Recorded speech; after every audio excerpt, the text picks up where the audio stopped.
Hello everyone, स्वागत है आप सभी का हमारे यूट्यूब चैनल पर जिसका नाम है home science A to Z। आज हम होम साइंस से संबंधित 40 प्रश्नों को हल करेंगे जो BA थर्ड सेमेस्टर में निर्धारित किया गया है। तो आइए प्रश्न को हम देखते हैं।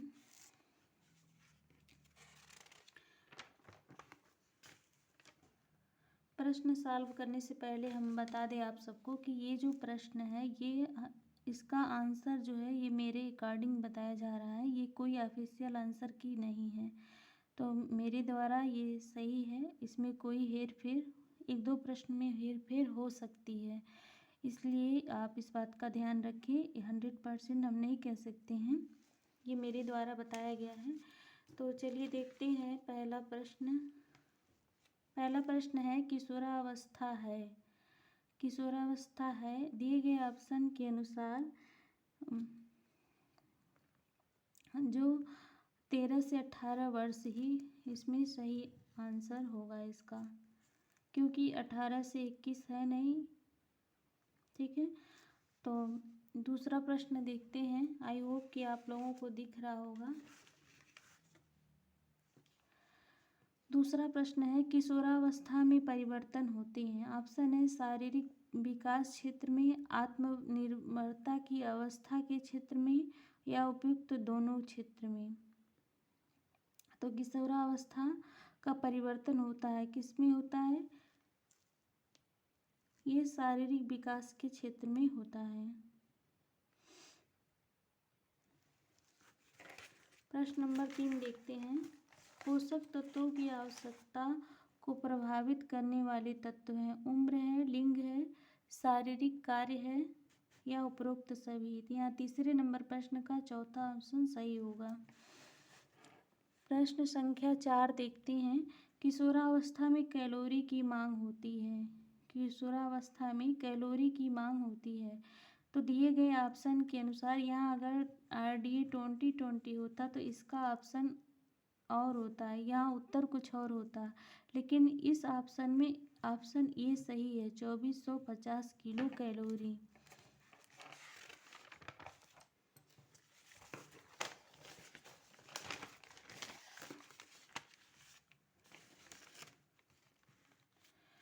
पांचवा प्रश्न है, RDA से ही संबंधित है। पांचवा प्रश्न कि किशोरावस्था में प्रोटीन की आवश्यकता होती है 65 ग्राम, 50 ग्राम, या 60 ग्राम, या 40 ग्राम। तो यहाँ पर 65 ग्राम सही होगा। अगर RDA 2020 के हिसाब से देता तो 13 से 15 वर्ष में 45 ग्राम होता और 16 से 18 वर्ष के लिए 55 ग्राम होता, लेकिन दिए गए ऑप्शन के अनुसार यहाँ 65 ग्राम सही है। ये 2020 की बात नहीं कर रहा है, इससे पहले में जो आए थी 1993 में RDA आई थी, उसी से ये पूछा गया है। तो नेक्स्ट प्रश्न देखते हैं। 1 ग्राम प्रोटीन प्रदान करती है 6 किलो कैलोरी, या 4 किलो कैलोरी, या 5 किलो कैलोरी, या 9 किलो कैलोरी। तो हम सब जानते हैं प्रोटीन और कार्बोहाइड्रेट 1 ग्राम में 4 किलो कैलोरी देती हैं, इसलिए ऑप्शन नंबर 20 सही है इसका आंसर। अगला प्रश्न है संतुलित आहार को प्रभावित करने वाले मुख्य कारक हैं। तो आयु, शारीरिक क्रियाशीलता, भोज्य पदार्थ की उपलब्धता, उपरोक्त सभी हैं। ये सभी कारक क्या हैं? संतुलित भोजन को प्रभावित करती हैं। अगला प्रश्न है तूफान और तनाव की अवस्था है। तो ये किशोरावस्था को क्या कहते हैं? तूफान और तनाव की अवस्था कहते हैं। अगला प्रश्न देखते हैं। RDA का पूर्ण रूप है। तो RDA का पूर्ण रूप है, पहला ऑप्शन है रिकमेंडेड डाइटरी अलाउंसेस, या रिकमेंडेड डेयरी अलाउंसेस, या रिकमेंडेड डाइटरी अलाउंसेस। तो इसका सही आंसर क्या है? Recommended dietary allowances. Option number A सही है। रिक्वायर्ड होगा नहीं, रिकमेंडेड डेयरी नहीं होगा, डाइटरी अलाउंसेस होगा। तो अगला प्रश्न है फल एवं सब्जियां महत्वपूर्ण क्यों हैं? फल एवं सब्जियां महत्वपूर्ण क्यों हैं? ये आपको ऊर्जा देती हैं, वे आपको विभिन्न प्रकार के विटामिन, खनिज और पोषक तत्व देती हैं, वे रंगीन होती हैं या आसानी से उपलब्ध होते हैं। तो ये फल और सब्जियों से हमें क्या प्राप्त होता है? विटामिन एवं खनिज पोषक तत्व प्राप्त होता है। इसलिए क्वेश्चन नंबर 10 का ऑप्शन भी सही है। अगला हम देखते हैं क्वेश्चन नंबर 11। क्वेश्चन नंबर 11 है, विकास अनुदैर्ध्य अक्ष की दिशा में आगे बढ़ता है। विकास के इस सिद्धांत को क्या कहते हैं? तो हम लोग जानते हैं, पहले ऑप्शन देख लेते हैं। प्रॉक्सिमोडिस्टल है या आपसी संबंध है या सिफेलोकार्डल है या निरंतरता है। तो हम जो अनुदैर्ध्य यानी विकास ऐसे सीधी रेखा में होता है, तो उसको हम क्या कहते हैं, ये पूछ रहा है। अनुप्रस्थ पूछता तो क्या होता? प्रॉक्सिमोडिस्टल होता, लेकिन यहाँ सिफेलोकार्डल इसका सही आंसर होगा। तो जो विकास सिफेलोकार्डल में होता है, क्या होता है? पहले सिर होता है और फिर मुख में, फिर गर्दन, फिर हाथ पैर में मूवमेंट होता है। बच्चा क्या करता है इस सिद्धांत के अनुसार? सबसे पहले आँखों में गति दिखाता है, सर उठाता है, मुख की जो बहुत सारी क्रियाएं करने लगता है, फिर गर्दन का मूवमेंट करता है, फिर हाथ और पैरों का मूवमेंट करता है। तो इस तरह क्वेश्चन नंबर 11 का सही आंसर सिफेलोकार्डल होगा।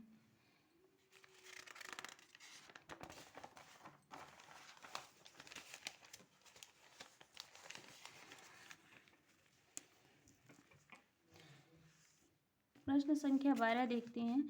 संवरना और सफाई करना स्वास्थ्य के किस पहलू के अंतर्गत आता है?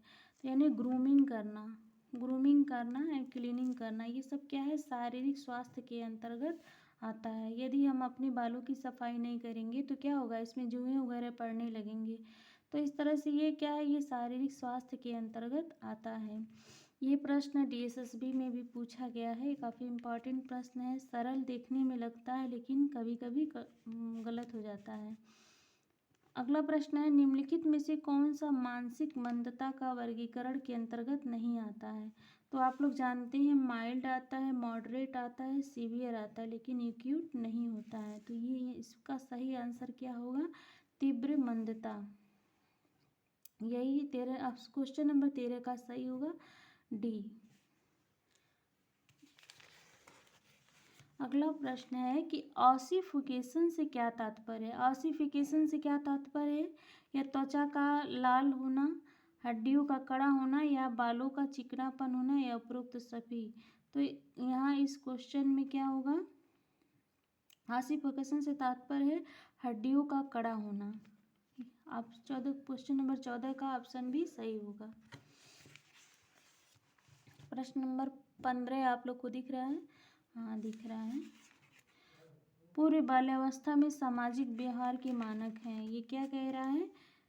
Social behaviour pattern of early childhood. तो सहयोग, विरोधी, या सामाजिक अनुमोदन की इच्छा, या उपरोक्त सभी। तो हम सब जानते हैं डिजायर फॉर सोशल अप्रूवल ये सही है, और सहयोग भी करते हैं यानी सहयोग भी सही है, और विरोधी भी सही है, यानी उपरोक्त इसमें सही ऑप्शन सही होगा। क्वेश्चन नंबर 15 का इसमें डी जो है सही होगा।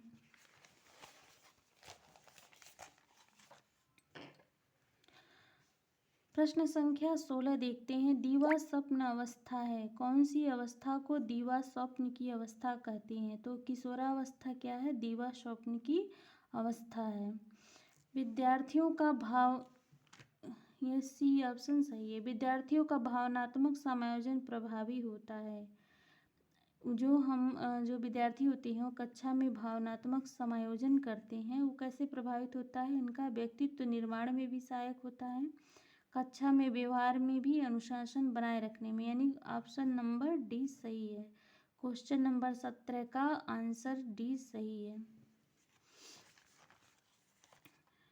निम्नलिखित में से कौन सा भाषा के विकास को प्रभावित नहीं करता है? परिपक्वता, प्रेरणा, स्वास्थ्य, ऊंचाई और वजन। तो ऊंचाई और वजन ये क्या करता है? प्रभावित नहीं करता है भाषा को। किसको? देखिए सभी विकास को करता है, ये क्या है? शारीरिक विकास को प्रभावित करेगा, लेकिन भाषा का पूछ रहा है इसलिए ऊंचाई और वजन नहीं करेगा। प्रश्न संख्या 18 का डी ऑप्शन सही है। ठीक है, अब हम देखते हैं प्रश्न संख्या 19। जीन पियाजे के अनुसार संज्ञानात्मक विकास की कितनी अवस्थाएं हैं? तो ये 4 अवस्थाएं हैं जीन पियाजे के अनुसार। प्रश्न संख्या 19 का ए ऑप्शन सही है। अब हम प्रश्न संख्या 20 देखते हैं। औपचारिक परिचालन अवधि है, ये पियाजे के अनुसार ही पूछा जा रहा है। प्री फॉर्मल ऑपरेशनल स्टेज, ये 11 से औपचारिक यानी 11 से प्रौढ़ावस्था तक की अवस्था को फॉर्मल ऑपरेशनल पीरियड कहते हैं, आप सब पढ़े होंगे। और जो इसे क्या कहते हैं, सेंसरी मोटर कहते हैं, ये प्री ऑपरेशनल और ऑपरेशनल। और ये क्या है, यही हमारा सही ऑप्शन है, औपचारिक परिचालन यानी कि फॉर्मल ऑपरेशनल स्टेज है। क्वेश्चन नंबर 20 का डी ऑप्शन सही है। प्रश्न संख्या 21 देखते हैं। जीन पियाजे का बाल विकास सिद्धांत आधारित है, किस पर आधारित है? संज्ञानात्मक विकास पर है। इनके सिद्धांत को क्या कहते हैं? संज्ञानात्मक विकास का सिद्धांत कहते हैं। पियाजे के अनुसार संज्ञानात्मक विकास की दूसरी अवस्था है। देखिए 21 क्वेश्चन का आंसर 22 में छिपा हुआ है। पियाजे के अनुसार संज्ञानात्मक विकास की दूसरी अवस्था कौन सी है? अभी हम ऊपर आप लोग को बताए हैं। पहली अवस्था कौन है? सेंसरी मोटर की अवस्था है। दूसरी अवस्था कौन है? पूर्व संचालन का चरण है। तीसरी अवस्था कौन है? ठोस परिचालन यानी कंक्रीट ऑपरेशन का। और चौथी अवस्था है औपचारिक परिचालन की अवस्था। तो यहाँ सही ऑप्शन क्या होगा? दूसरी अवस्था पूछी जा रही है, तो दूसरी अवस्था पूर्व संचालन की अवस्था होगी। प्रश्न नंबर 22 का ऑप्शन सी सही है। अब हम देखते हैं प्रश्न संख्या 23।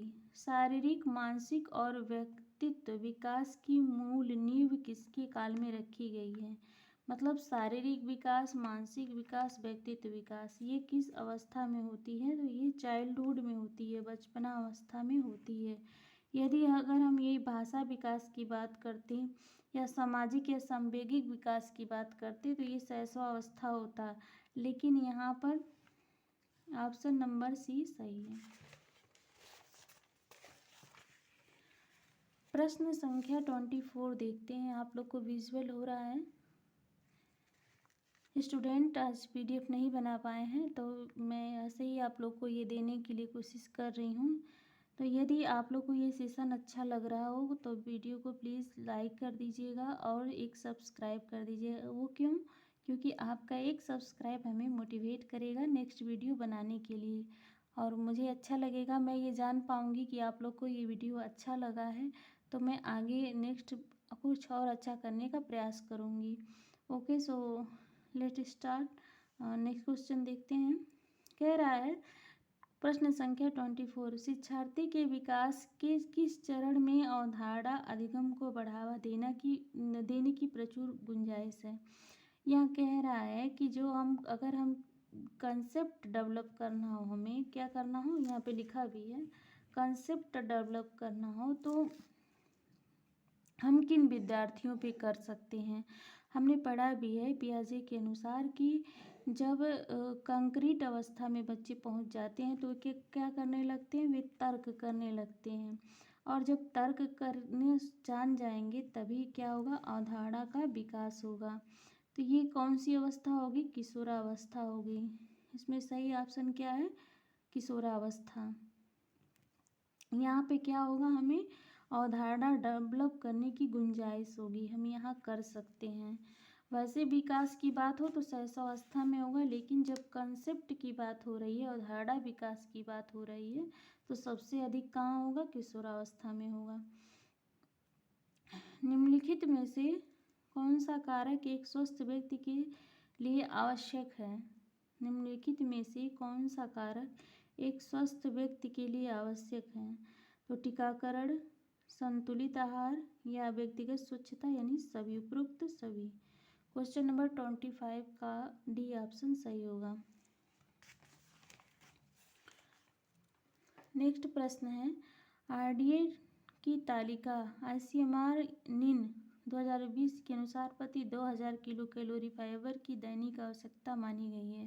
तो कितनी मानी गई है? 30 ग्राम मानी गई। इस प्रश्न में बहुत विवाद था टीजीटी में, लेकिन यहाँ ये आयोग ने भी इसे यही माना है, 30 ग्राम सही है। शरीर की वृद्धि, ऊर्जा, मरम्मत और रख रखाव के लिए आवश्यक पदार्थ कहा जाता है। जो हमारे शरीर को वृद्धि करती हैं, ऊर्जा देती हैं, मरम्मत करती हैं, रख रखाव करती हैं, ऐसे तत्व को हम क्या कहते हैं? पोषक तत्व कहते हैं।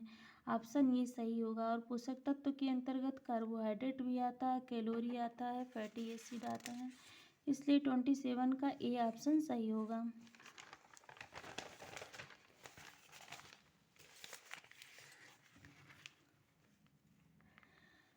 क्वेश्चन नंबर 28, 2 से 8 वर्ष की आयु के बच्चों के लिए विकास के पैटर्न में मोटर, सामाजिक, भावनात्मक और संज्ञानात्मक और शामिल है। कौन सा शामिल है? यहाँ पे जो 2 से 8 वर्ष के लिए, अभी हम पिछले ही क्वेश्चन में बताए हैं, 2 से 8 वर्ष के लिए क्या है? भाषा का विकास यहाँ पे सही है। 29, क्वेश्चन नंबर 29, निम्नलिखित में से विकास का कौन सा सिद्धांत गलत है? तो चलिए देखते हैं। विकास में एक व्यक्तिगत अंतर होता है, तो सही बात है कि 2 जुड़वा बच्चे भी होते हैं, एक माँ के ही 2 जुड़वा बच्चे हैं, फिर भी उसमें कुछ न कुछ अंतर पाया जाता है, कुछ व्यक्तिगत अंतर होता है, भिन्नता होता है। यह एक सतत प्रक्रिया है, तो ये भी बात सही है कि क्या है? ये सतत प्रक्रिया है। और ये क्या है? पूर्वानुमेय है, यानी इसका पूर्वानुमान लगाया जा सकता है। तो विकास क्या है? संयोगों का परिणाम नहीं है। ऐसा नहीं है कि एक्सीडेंटल हो गया या संयोग हो गया तो हो गया, तो ये इसका यही क्या है? सही ऑप्शन है। ठीक है, पूछ रहा कौन सा गलत है, तो कौन सा गलत? ये गलत है, बाकी क्या है? सब सही है। ठीक है, यहाँ ऑप्शन नंबर 29 क्वेश्चन का बी ऑप्शन सही है। गलत पूछ रहा है तो गलत यही है।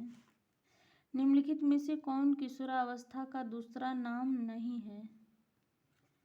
तो देखिए, किशोरावस्था को बचपन और वयस्का की संक्रमणकालीन अवधि कहते हैं। सही बात है, एक तरफ से बचपन खत्म होता है और दूसरी तरफ से क्या होता है? हम वयस्क होते हैं, तो इन दोनों का संक्रमणकालीन होता है। कभी कभी किशोर क्या करते हैं? बच्चों की तरह रोने लगते हैं और कभी कभी बातें वयस्कों की तरह करने लगते हैं, इसलिए एकदम सही है। दूसरा नाम है, ये भी नाम है, नहीं है। पूछ रहा है क्या? क्वेश्चन पूछ रहा है नहीं है, तो समस्या उम्र भी है ये, और तनाव तूफान की अवस्था, यानी इसे स्मार्ट एज नहीं कहते हैं, यानी कि क्वेश्चन नंबर 30 का ऑप्शन डी ही सही आंसर है।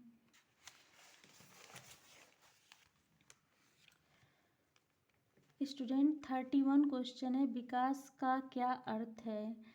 तो ऑप्शन देखते हैं। व्यक्ति के अंतर्निहित लक्षणों का खुलासा, या गुणात्मक परिवर्तन, या मात्रात्मक परिवर्तन, ऊंचाई, वजन और लंबाई में वृद्धि।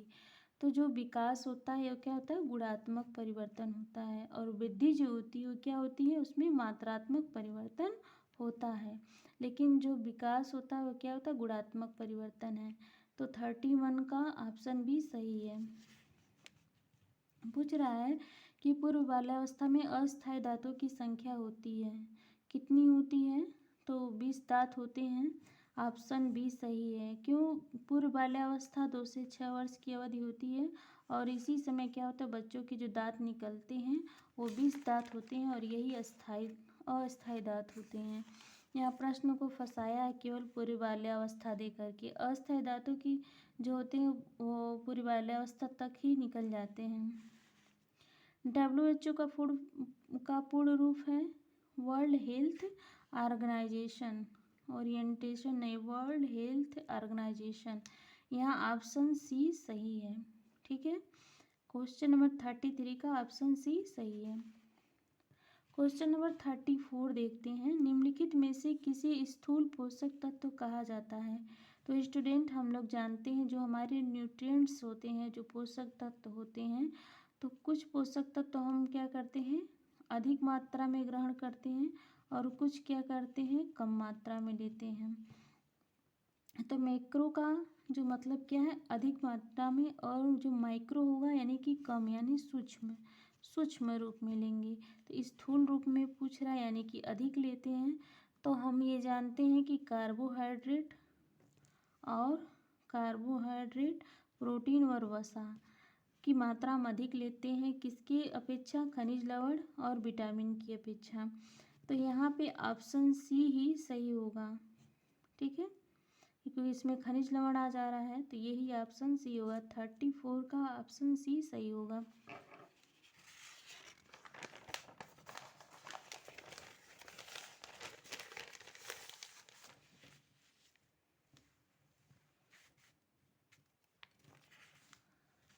क्वेश्चन नंबर 35 है कि पोषक तत्व के प्रति ग्राम सबसे बड़ा ऊर्जा मूल्य प्रदान करता है। मतलब कौन सी पोषक तत्व से सबसे अधिक ऊर्जा मूल्य 1 ग्राम में प्राप्त होता है। तो हम सभी जानते हैं प्रोटीन से हमें 4 किलो कैलोरी मिलती है, इससे एक प्रश्न आ भी चुका है। वसा से हमें 1 ग्राम वसा से क्या मिलती है, हमें 9 किलो कैलोरी ऊर्जा मिलती है। कार्बोहाइड्रेट से भी हमें 4 किलो मिलती है। तो इसलिए ऑप्शन यहाँ पे बी क्या होगा, सही होगा।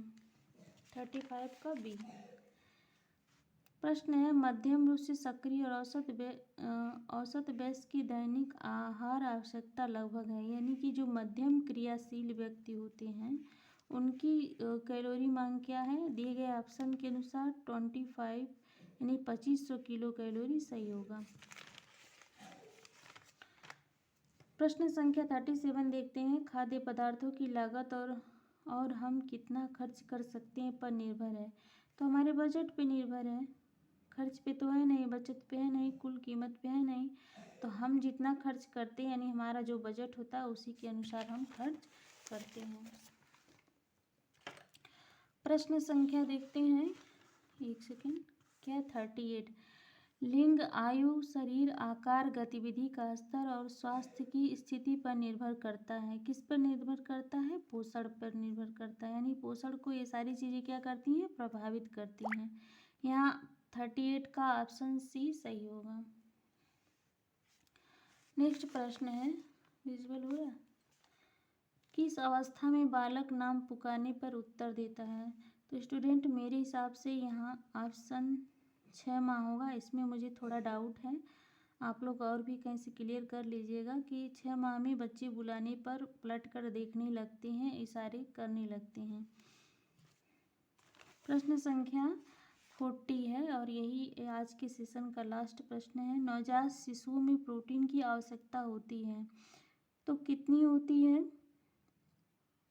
यहाँ पे पूछा गया है 2.2 से 2.5 mg प्रति ग्राम, नहीं, यहाँ क्या होगा 2 से 2.5 ग्राम प्रति केजी पर डे, ठीक है, प्रति बॉडी डे। ये ऑप्शन बी यहाँ पर सही होगा। 2 से 2.5 ग्राम प्रति किलो कैलोरी प्रति किलोग्राम के हिसाब से, ठीक है। यहाँ पे ये ऑप्शन प्रश्न नंबर 40 का ऑप्शन बी सही होगा। स्टूडेंट आशा करती हूँ कि आप लोगों को आज का सेशन पसंद आया होगा। ये इन विद्यार्थियों के साथ साथ या टीजीटी में भी या अन्य प्रतियोगी परीक्षाओं के लिए भी उपयोगी है। तो आज के लिए बस इतना ही। थैंक यू सो मच, आपने हमारे वीडियो को देखा। तो एक बार और लाइक एंड शेयर सब्सक्राइब कर दीजिएगा। Thank you.